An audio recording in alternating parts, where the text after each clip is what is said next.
All right. Vic? How you doing? Hey, Sunday was the first time in Eagles history you guys started 11 players who were 27 or younger. It's the youngest starting lineup with Slay out and Isaiah playing. I was wondering if you've ever been around such a young group and what you like about being around so many young guys who kind of have that high upside.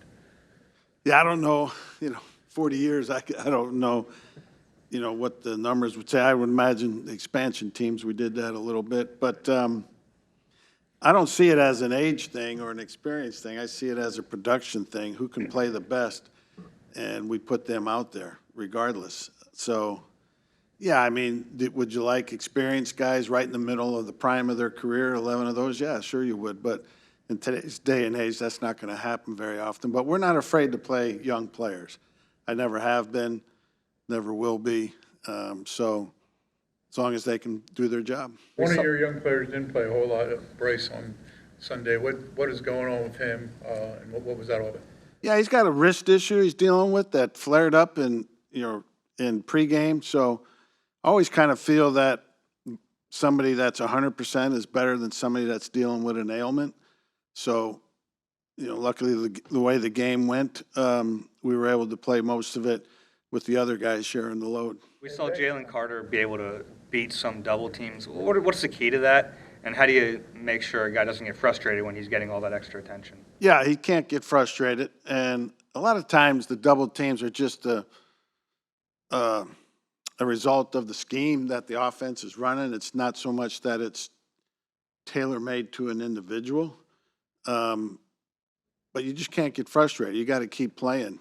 A lot of your guys with their dominant players, they get double teamed a lot, but they still seem to get their production, so they keep going and they don't get frustrated. When it comes to Nakobe closing the game out the way he did, how much improvement have you seen from him in the coverage aspect from when you first got him? Yeah, he's gotten better.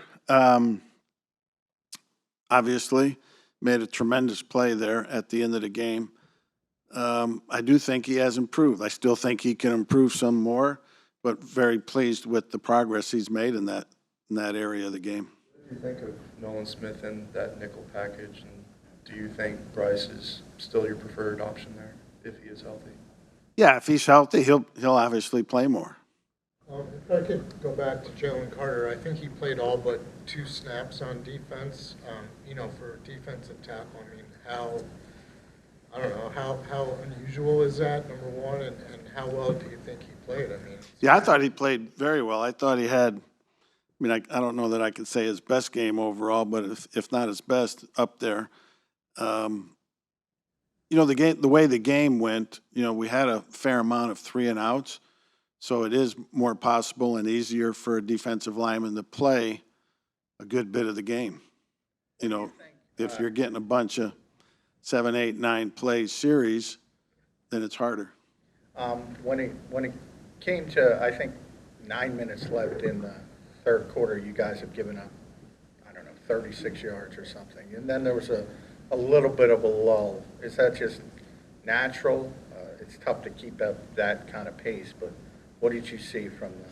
Yeah, they got decent field position, I believe, on that drive.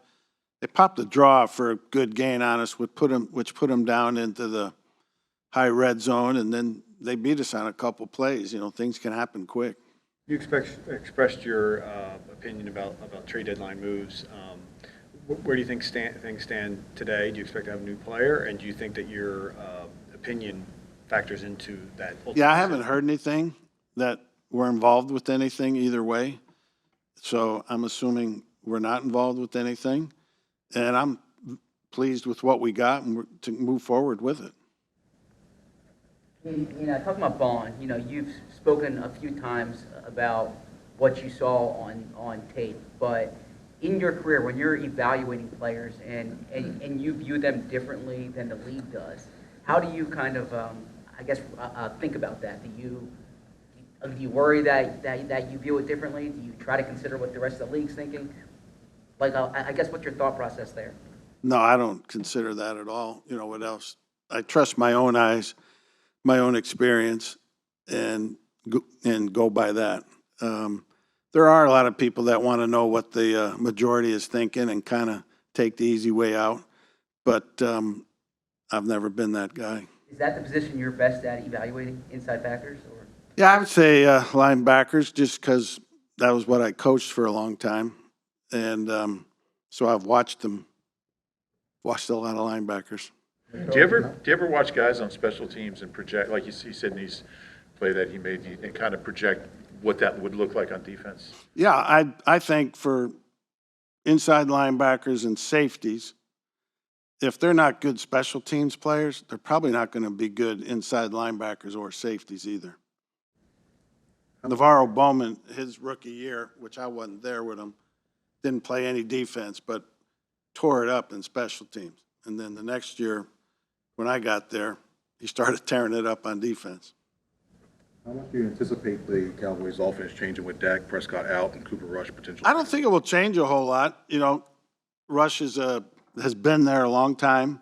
He knows the offense as well as anybody there does, and he'll operate it efficiently. Is Kellen any extra resource this week? I mean, occasionally you may ask him something here and there about quarterback, but you know he's been out of there now 2 years, so and I'm sure things have changed. if I can be laboring inside linebacker questions, who's your prototype there? Who's the guy you look for that you kind of measure your inside backers against? Well, back in the day, you know, I had Sam Mills, Vaughn Johnson. Back in the day, you might not even been. Sam Mills was about my size, so. No. Sam Mills was just short. He was a big person otherwise. You know, and then more currently, you know, Roquan Smith, Fred Warner, those are, you know, Navarro Bowman, Patrick Willis. Those are some of the guys. I haven't been associated with Warner, but those other three I have been. How much has it changed over the years? It's changed drastically. It used to be when the fullback disappeared, the ILB's duties changed. You know, it's just as simple as that. You know, you used to be able to play with some overachieving type ILBs that could be stout against the run, cover a back in the flat. But now, you know, with the game spread out, they're in open spaces way more. You were a head coach not long ago. Are you ever amazed at how aggressive fourth down offensive calls have become in this league? Oh, I just think it's a lot of people are doing it nowadays. Do you have a hard time because you come from the old school part of it? I went for it more than, you know, my share. There was times I didn't where people thought I should have and vice versa. But, you know, I think it's the flow of the game that has to determine it. I know Kellen's on the offensive side, but, you know, what do you make of how his organization is in terms of how he prepares for game plans? Because, I mean, I remember in the training camp you talked about you're off in 22, how you went to your own studies. What do you notice about his habits, his preparation that sticks out? Well, to be honest with you, I'm too busy doing my own, and I'm not involved nor able to observe what they're doing offensively in that regard. Do you remember a time when, maybe when you were with the Broncos or the 49ers, you know, at the trade deadline where you guys got somebody and you thought it'd make a big difference, but it didn't end up really doing that, or vice versa? I can't, to be honest with you. You should have done your research and given me the examples. Right. Was it hard to see Von Miller go and then go on and win?